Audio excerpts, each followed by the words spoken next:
Hey guys, welcome back to my channel, and today we are going to be doing my debt update. And I don't even know if I want to show you guys because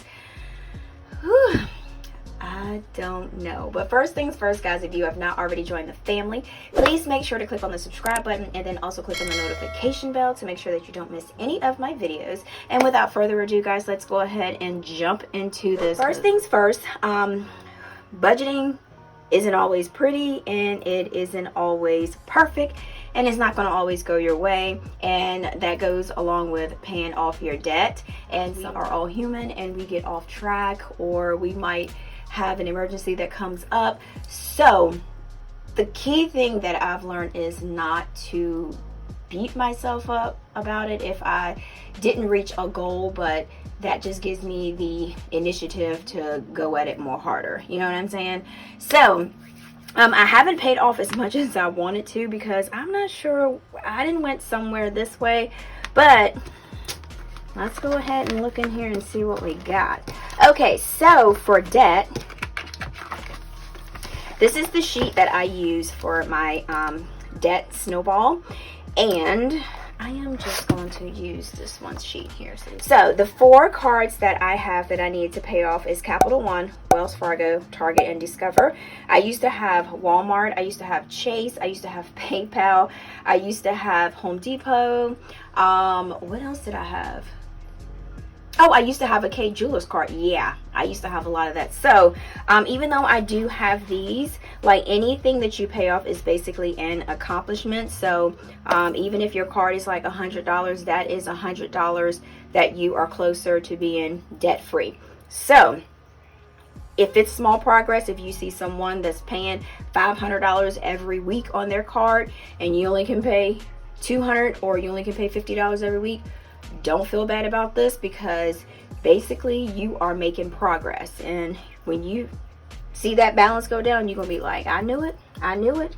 All right, so first things first, we're gonna start off with our Capital One card, and my Capital One card is $1,319, and my APR for that one is $24.90. I had lost my train of thought. So the minimum payment is $31. All right, so for my Capital One card, I am not going to put any extra because this is the one that I am trying to pay extra towards for the whole month. So I won't have the actual extra amount. So basically what I would have to do is do this video when the month has ended, because that way I can see what the interest was that was added to the account, and then what my ending balance. Because at first I was like, okay, I have this amount on my credit card, I paid this amount, but like I said, I got to take in consideration the interest that will be added after I make that payment. So your $40 payment sometimes will end up being a $20 payment because of the interest charges that comes in once the statement has closed, as you can say. All right, so next we have Wells Fargo.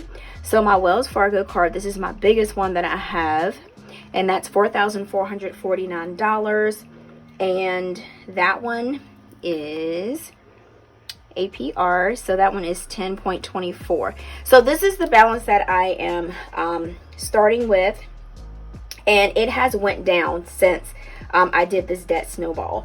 So so when you see at the end, it's going to be a bigger amount, but I will show you guys exactly when I do the ending. I will show you guys the payments that I made to make it go down, and then the extra. As you can see on my paycheck budget, I always make sure that I put like, it's like $83 that's due, but I might put like $100, so that extra little $22 or extra $15, $17, those little things add up, which is crazy. You don't think that it would, but it actually do, because if you think about it, those are like the little teeny charges that we actually put on credit cards here and there, and then all of a sudden you realize, I've gotten like $1,000 on my credit card. I don't even know how I did it.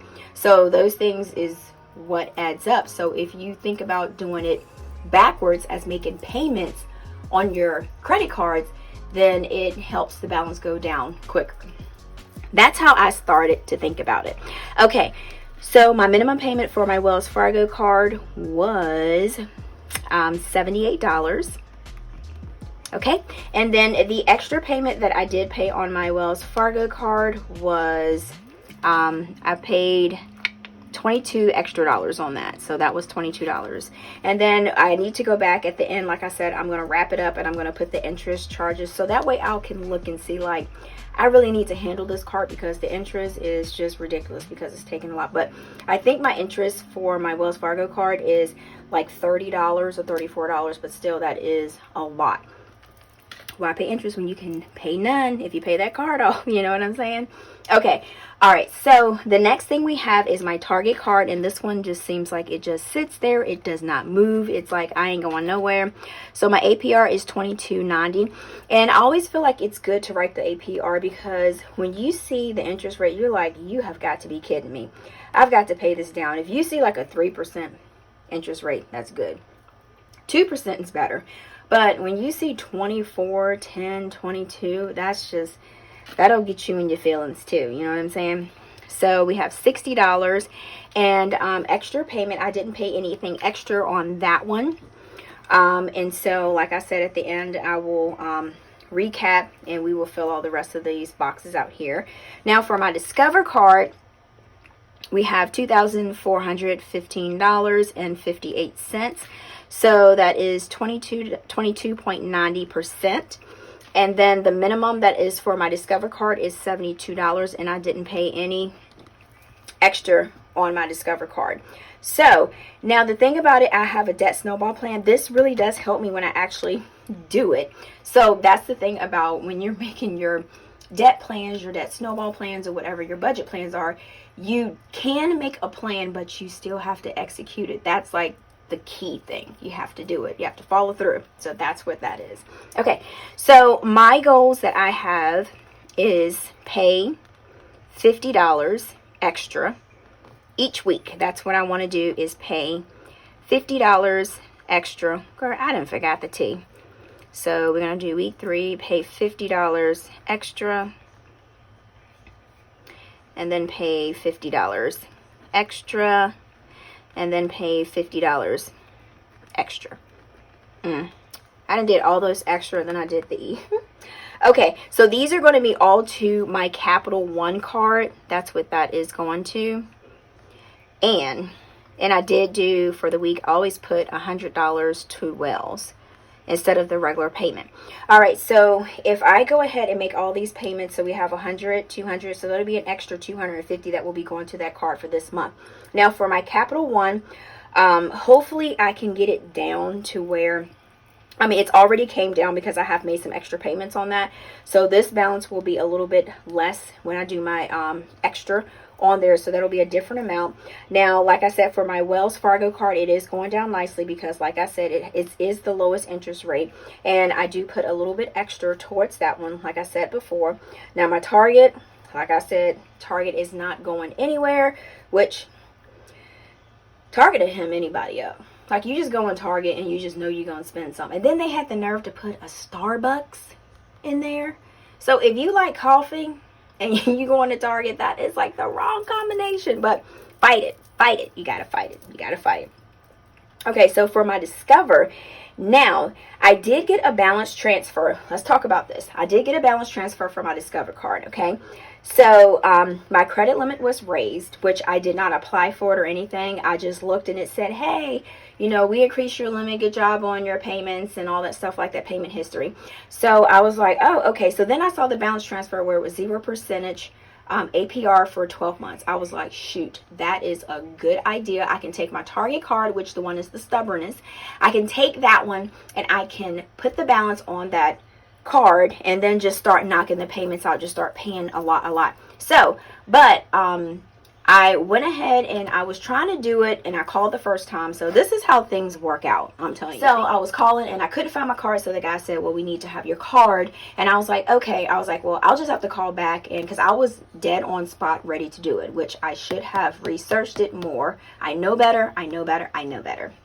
So I looked and then as soon as I got off the phone, I found the card. So I was like, that is a sign right there that I do not need to do this balance transfer. So then I called back and I asked the girl, I asked the lady, I was like, can you please tell me exactly, like, what are the stipulations? What are the rules to this, the balance transfer? How does it work? Explain it to me.